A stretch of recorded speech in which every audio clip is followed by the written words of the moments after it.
623 channel ప్రేక్షక దేవుళ్లకు కొండ శ్రీనివాస్ అందరికీ నమస్కారం.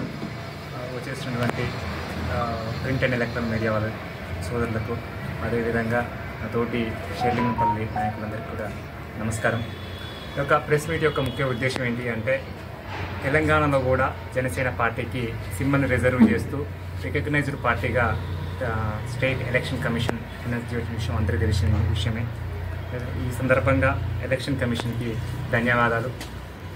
ఇంకా షేర్లింగంపల్లిలో యొక్క సమస్యలు ఏ విధంగా ఉన్నాయంటే, ఏ డిపార్ట్మెంట్ చూసినా ఎక్కడ చూసినా సమస్యలు ఉన్నాయి.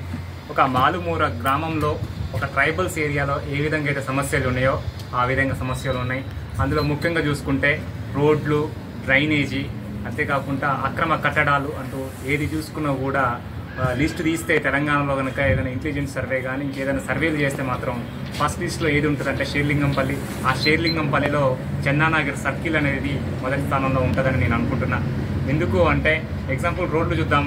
మన మంజర పైప్లైన్ రోడ్ ఏ విధంగా ఉంది, ఏ విధంగా బాధపడుతున్నామో తెలుస్తుంది. అంటే ఈ అధికారులకు కనిపించట్లేదా అనేది నేను మీడియా ముఖంగా అడుగుతున్నాను. ఎందుకంటే పోనీ గవర్నమెంట్ బడ్జెట్ అలాట్ చేయట్లేదు అంటే మనం అనుకోవచ్చు. కానీ నేను రీసెంట్లీ ఒక ఆర్టీఏ రాశాను. ఆర్టీఏ రాసి అది ఎంత బడ్జెట్, ఎంత ట్యాక్స్ పే చేస్తున్నాము, ఎంత ప్రాపర్టీ ట్యాక్స్ కడుతున్నాము చందానగర్ సర్కిల్ నుంచి అని అడిగాను. అడిగితే దాదాపు 100 కోట్ల పైగా మనం ప్రతి సంవత్సరము ట్యాక్స్ కడుతున్నాము. అందులో ఎంత అమౌంట్ మనకు శాంక్షన్ చేస్తుంది గవర్నమెంట్ అని అడిగితే 26 కోట్లు శాంక్షన్ చేసింది మన చందానగర్ సర్కిల్కి. ఆ 26 కోట్లు ఖర్చు పెట్టారా, లేకపోతే ఎంత ఖర్చు పెట్టారా అని అడిగితే 33% మాత్రమే ఖర్చు పెట్టారు. ఇంకా 67% బడ్జెట్ అనేది ఇంకా మిలుగు బడ్జెట్లో ఉంది. అంటే మీకు సమస్యలు కనిపించట్లేదా నేను అధికారులను అడుగుతున్నాను. సమస్య లేనప్పుడు బడ్జెట్ వాడకుండా అలా ఉంటుంది. ఇన్ని సమస్యలు ఉన్నాయి, రోడ్లు ఈ విధంగా ఉన్నాయి, డ్రైనేజ్ ఉంది, శానిటేషన్ లేదు, గార్బేజ్ వేస్టేజ్ అంతా ఇబ్బందిగా ఉంది. అంటే మీకు బడ్జెట్, మిలుగు బడ్జెట్ ఉండి కూడా మీరు సమస్యలు తీర్చట్లేదంటే ఇక్కడున్న అధికారులు ఏ విధంగా వర్క్ చేస్తున్నారు అనేది అర్థమవుతుంది. 67% బడ్జెట్ మీరు యూటిలైజ్ చేయట్లేదు. ఈ విధంగా ఉన్నప్పుడు ఈ విధంగా ప్రజలు ఇబ్బంది పడుతుంటే మీరు ఎందుకు అలా యూటిలైజ్ చేయట్లేదో అర్థం కావట్లేదు. ఎందుకంటే చాలామంది అధికారుల యొక్క నిర్లక్ష్యం వల్లే ఇలాంటి జరుగుతున్నాయి. ఇప్పుడు స్థానిక ప్రజాప్రతినిధులు, ఎమ్మెల్యే గారు కానీ, కార్పొరేటర్ గారు కానీ, ఎంపీ గారు కానీ వాళ్ళు మీరు మంచి పని చేస్తా అంటే వద్దు అన్నారు. బడ్జెట్ లేకపోతే వాళ్ళ రెస్పాన్సిబిలిటీ. నేను బడ్జెట్ ఉంది, అధికారుల నిర్లక్ష్యం వల్ల పనులు జరగట్లేదు. మేము ఇదొకటి విషయం చూస్తే ప్రభుత్వ పాఠశాలలు ఏ విధంగా ఉన్నాయంటే, పాఠశాలల యొక్క మినిమం అట్లీస్ట్ పాఠశాలల్లో క్లీనింగ్ చేయట్లేరు. ఆ పాఠశాలలో వ్యర్థ వేస్ట్ మొత్తం కూడా చుట్టూ పాఠశాలల చుట్టూ గవర్నమెంట్ స్కూల్ చుట్టూ మొత్తం కూడా ఈ వేస్టేజ్ అలాగా ఉంటుంది. ఇంకా ఈ విధంగా చూసుకుంటే పోతుంటే అక్రమ కట్టడాలు, ఈ షేర్లింగంపల్లి అక్రమ కట్టడాలకు అడ్డ ఎక్కడ ఏది అంటే షేర్లింగంపల్లి. కొన్నిటికి పర్మిషన్లు ఉండవు. వాళ్ళ బామ్మార్ది, వాళ్ళ చుట్టము ఎవరైతే పర్మిషన్లు ఇస్తారు, చుట్టాలకు పర్మిషన్లు వస్తాయి, బామార్దులకు పర్మిషన్లు వస్తాయి, బావాలకు పర్మిషన్లు వస్తాయి. సామాన్య ప్రజలకు మాత్రం పర్మిషన్లు ఇయ్యరు. అక్రమ కట్టడాలు ఒక ఫ్లోర్ పర్మిషన్ తీసుకొని 7 ఫ్లోర్లు కడతాడు. కొన్నిటికి అయితే మరీ ఘోరంగా నేను రీసెంట్లీ 2-3 రోజుల క్రితం చేశాను. 180-200 గజాల్లో 7 ఫ్లోర్లో బిల్డింగ్ కడుతుంటే జిహెచ్ఎంసీ అధికారులు కనిపించట్లేదా, లేకపోతే వీళ్ళకు దృష్టి లోపం ఏమైనా ఉందా? ఉంటే నాకు ఐకేర్ ప్రొఫెషనల్గా నేను ఐటెస్ట్ చేస్తాను, మీకు ఫ్రీగా చేసి స్పెట్స్ ఇస్తా, అప్పుడైనా మీకు కనపడతాయేమో అనేసి నేను మీడియా ముఖంగా అడుగుతున్నాను. ఎందుకు అంటే ప్రజా సమస్యలు ఇన్ని ఉన్నప్పటికీ ఈ విధంగా ఇబ్బంది పడుతుంటే నడిబొడ్డున గ్రేటర్ హైదరాబాద్, తెలంగాణకు నడిబొడ్డు ఏంటి అంటే గ్రేటర్ హైదరాబాద్, ఐటెక్ సిటీలో ఉన్నటువంటి నియోజకవర్గంలోనే ఈ విధంగా సమస్యలు ఉంటే తెలంగాణ రాష్ట్రంగా మొత్తం కూడా ఈ విధంగా సమస్యలు ఉన్నాయో అర్థం చేసుకోవచ్చు. అందరూ విలేజ్లోకి పోతే అంటున్నారు, హైదరాబాద్ చాలా బాగా డెవలప్ అయింది, హైదరాబాద్ చాలా బాగుంది, హైదరాబాద్ని సింగపూర్, లండన్, అమెరికాతో కంపేర్ చేస్తారు అంటారు. లండన్, అమెరికా కాదు, మీ విలేజ్లో ఉన్న రోడ్లు మా షేర్లింగంపల్లిలో ఘోరంగా ఉన్నాయి. ఒక్కొక్క గుంటకి 1 to 2 feet గుంటలు ఉన్నాయి. ఒకసారి ఆ డీసీ గారు కానీ, ఆ సంబంధిత అధికారులు కానీ ఎవరైనా మాతో పాటు పాదయాత్ర చేయండి, ఒకరోజు మేము కూడా వస్తాం మీతో పాటు. మీరు మార్నింగ్ వాకులు అని పార్కులలో మంచి గ్రేటర్ కమిటీలో తిరిగితే మీకు సమస్యలు తెలియదు. ఒకసారి మాతో పాటు సామాన్యులు ఉండే ప్లేస్ మంజర పైప్లైన్ రోడ్డుకి రండి. ఒకసారి మీరు మార్నింగ్ వాకులు అని చెప్పి నడుస్తున్నారు, రండి. మేము ఈ ఆదివారం రోజు నుంచి ఈ ప్రజా సమస్యలన్నింటినీ ఇంకా ఇండెప్త్గా తెలుసుకొని ప్రజా సమస్యల మీద గొంతు విప్పించడానికి, ప్రశ్నించడానికి జనసేన పార్టీ మేము నమస్తే తెలంగాణ, నమస్తే షేర్లింగంపల్లి అన్న ప్రోగ్రాంతో అనే నిదానంతో బయటకు వస్తున్నాం. ముఖ్యంగా మొదటిగా కూడా ఇష్యూ కూడా మంజీరా పైప్లైన్ రోడ్డే తీసుకుంటున్నాం. మంజీరా పైప్లైన్ రోడ్లో మార్నింగ్ వాక్ చేస్తాం. ప్రతిరోజు సమస్యల మీద, ఏదో ఇష్యూ మీద మేము ప్రజల్లో ఉంటాము. మేము కూడా ఏంటంటే జిహెచ్ఎంసీ అధికారులు మిమ్మల్ని కూడా ఇన్వైట్ చేస్తున్నాము.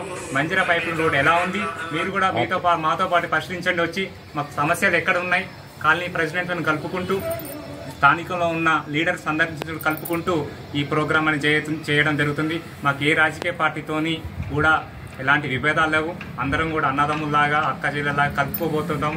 ఏదో ఎలక్షన్లు వచ్చినప్పుడు మాత్రం ఒకరిని అనుకోవడం కామన్. ఇప్పుడైతే మీకు ఉన్న అన్ని పార్టీలతోని, అన్ని ఎమ్మెల్యేలు, కార్పొరేటర్లు, ఎంపీ గారితో అందరితో కలుపుకుని పోయి ప్రజా సమస్యలు తీర్చడమే మా ఎజెండా.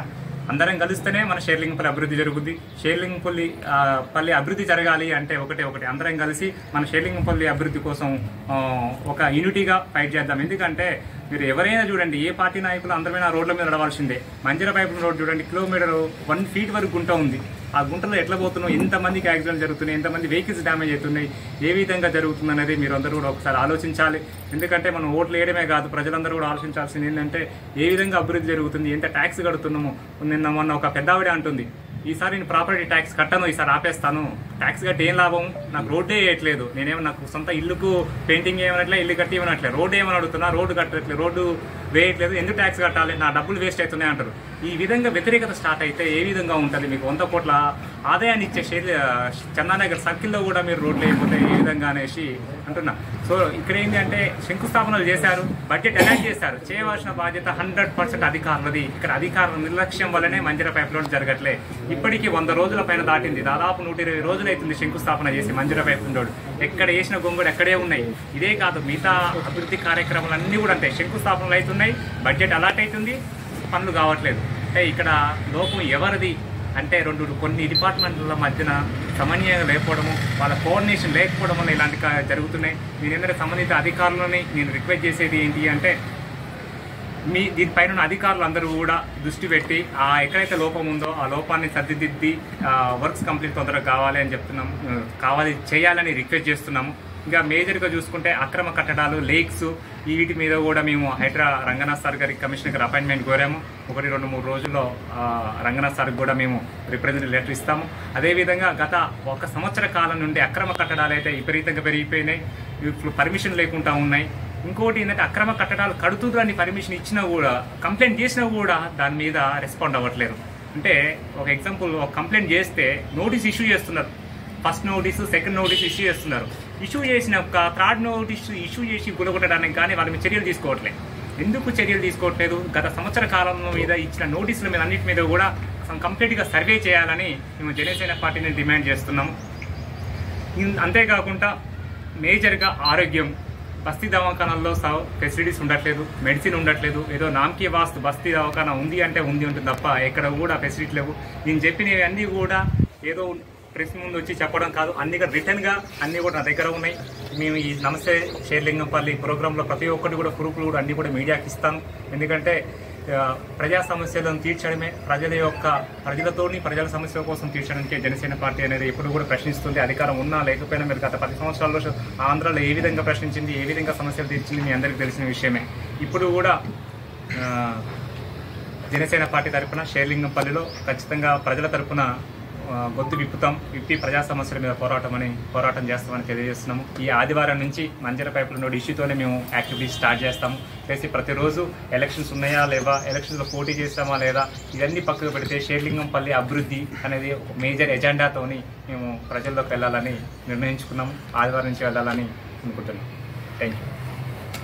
జై జనసేన.